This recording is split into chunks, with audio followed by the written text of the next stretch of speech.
There are a lot of Canadians with connections to the US. There are Americans who have connections to Canada. And the financial dynamics of doing things cross border can be quite complicated for lots of people. We're going to talk hmm about that, the financial logistics of moving money from the US to Canada. Our guest is Vikki Brown. She is a certified financial planner, and she recently wrote a guide for Modern Sense about moving money from the US to Canada. She joins us today from Hobart, Australia, which is in neither Canada nor the US, but that's where she lives. Welcome, Vikki. Good to see you. Yeah, good to see you. Thanks so much for having me. What are some of the reasons why people would be moving money from the US to Canada? Not just move, I mean, sure, some people move, but why else would you be moving money from one geography to another? Well, some of the more common reasons I see are an inheritance from somebody in the US, or they've just recently sold a house or a rental property that they had. A lot of my clients actually receive Social Security or other pensions that are based in the US from their previous life there. Right. And so yeah, I help them find the right way or hopefully the cheapest way, but what works for them to Right. get their money up to Canada. There's a lot of dynamics here. Let's talk about the pure logistics of it. So, when I lived in the US, I was a client of a Canadian bank and I was a client of their US counterpart. That made it a little bit easier. What's the easiest way to move money back and forth? Is having a bank that crosses the border the easiest way? Generally speaking, yeah. It would be like, and actually, RBC and TD have made it super simple in actually very recent months. It never used to be as easy. It used to be you have to have your TD Canada, TD US, log into both. But they've actually now amalgamated the two where you can log into one portal, see both of your accounts on either side of the border, and move it very simply. So that's probably your easiest. And, Canadians especially always feel a little bit more comfortable with banks. So that also can give some people the peace of mind. There Because are lots of obviously cost fintechs out issues. there. I know there's one called Wise where people Yep. can send money all over the world. How do some of these maybe less conventional pathways work, and what are the pros and cons? Well, Wise in particular is probably the easiest of those fintech that I have come across, and I use it myself on a regular basis. And it's a lot cheaper, right? Mm. And Wise has made it so super simple. You can have it on your phone. You can actually even travel. Like you could have an account. Like for example, I'm going to Malaysia next month.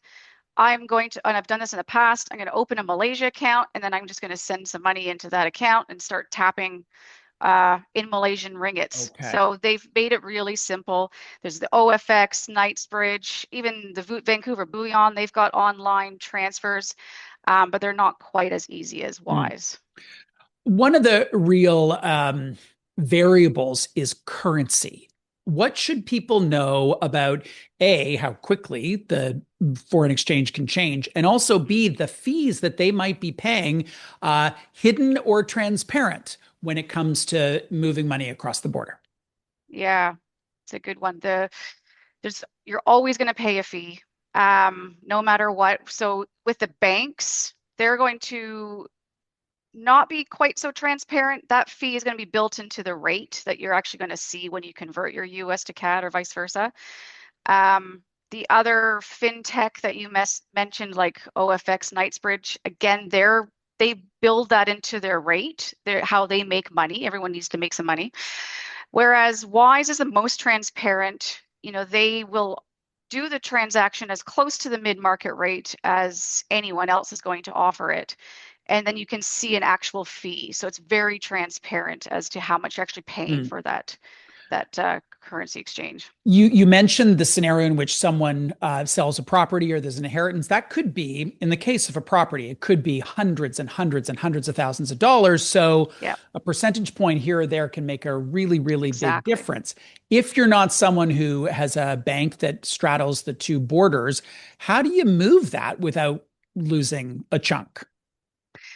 Well, your easiest way would be because you'd have that money in your US dollar bank account, or on the US side of the border, generally speaking. And probably the easiest way would be to do a wire transfer, to be honest, up to Canada. You would want to have it in in a US dollar account on the Canadian side of the border. You know, most US persons would have that US dollar account on the Canadian side. Wire transfer for such large amounts of money to get it north of the border is probably your easiest. You Mm. will pay a fee still. Otherwise, if you have an investment like a brokerage account, you could do what's called Norbert's Gambit, which there is like a bit of a risk to it, but it's definitely going to be your cheapest option, especially when you're moving large It bits of money. sounds like a TV show on Netflix, and I'm I sure know. it's not. That's the Queen's Gambit. So give us a sentence or two on what Norbert's Gambit actually is. How does it work? Basically, you are buying an ETF on the US side of the border. So you're buying like a cash ETF, and then you're asking your brokerage to journal that over to a Canadian exchange, which is in the same ETF. And then you sell it on the Canadian exchange, and you've got your exchange at the market rate, like the mid-market rate. So there's just a little bit of risk that if, you know, the currency's fluctuating a little bit at that time, but you're not paying any fees. Interesting. There is a heightened concern around anti-money laundering today versus, say, I don't know, 10 or 20 years ago. Are there any compliance considerations that you should keep in mind so that you are fully on side with moving money and you're not going to raise any alarm bells from an AML perspective? AML. Not necessarily. Like if you're bringing cash, like if you're driving across the border and you've got cash in your pocket, yes, there's some forms you need to be completing to be compliant on either side of the border.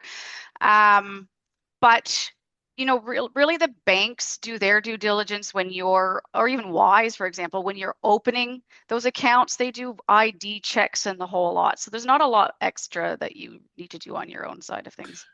What are some of the tax issues that people should keep in mind from an IRS and CRA perspective? And I know I'm like opening up an enormous can of worms. So just give me the simple version. What are some things that people should think about before they make this move?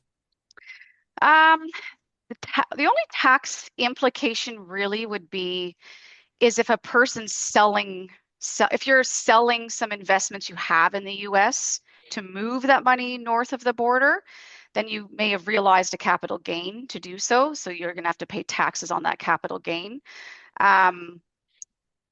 If you are using that Norbert's Gambit as a US tax filer and you buy that ETF and hold it for longer than 30 days, then you are entering into what's called PFIC territory, passive foreign investment corporation territory, which can open a whole other can of worms when it comes to your accountant doing your tax filing and You just increase need your. some antibiotics. You can get Yeah, over the PFIC very, very, very, very quickly. yeah, I'm teasing. Okay, one last question before we go. I mean, this is clearly a big topic. It is very circumstance based. You've done a yes, it guide, and is. people can look that up online. Before you do anything, what are a couple of key questions you should ask yourself? Because I think there is a case to be made for some expertise in this regard. If it's relatively simple, you don't need it, just do it. 10 grand, not a big deal. If it's $1 million, you want to make Yeah, sure your ducks are in a row.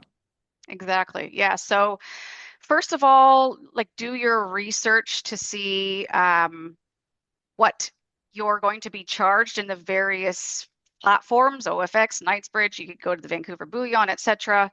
Number two, it's when do you need the money by? So if you need it really fast because you've just put a down payment on a house and you're about to, you know, give hundreds of thousands of dollars to the escrow company, well, you've got a short time frame, so that's going to limit your options.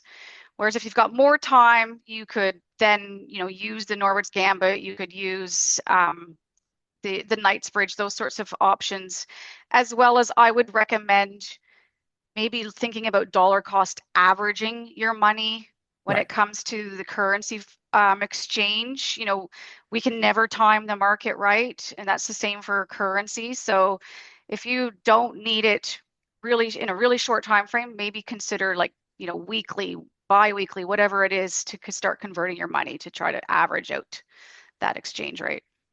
Vikki, I appreciate your context on this question. I think it's more relevant than maybe we realize. Lots of people are doing similar things. Thank you for your time today. My pleasure. Thank you. Vikki Brown, Thank certified financial planner. She wrote a guide for modern sense on this topic. The topic being, how do you move your money from the US to Canada?